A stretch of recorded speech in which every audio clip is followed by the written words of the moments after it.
I'm looking forward to being on the road again. You know, obviously we've all been sitting at home for a while, so I'm excited to get back out there, but it's a lot of hours spent on the road, spent driving, spent looking out the window, kind of watching things pass by. It's a great way to see the country and to see a new city and to experience new things.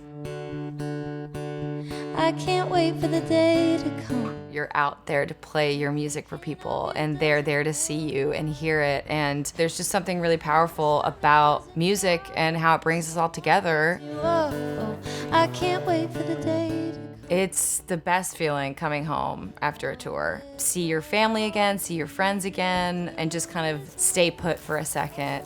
Just wait. Hey, how you doing? To me, music makes the holiday season. Once a year, we listen to holiday music from this time to this time. We sing it together, we play it on the radio, we play it at home, and it just gets you in the spirit. It adds so much to the holiday season.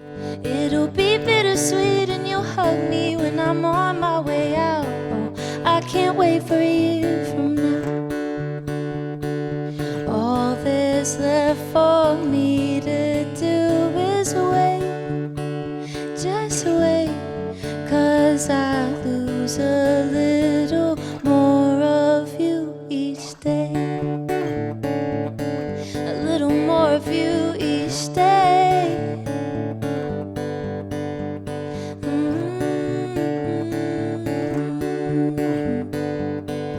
Yeah. I can't wait for a year from now. No, I can't wait for a year from now. When all the little things I learned to love, I'll learn to live without. I can't wait for a year.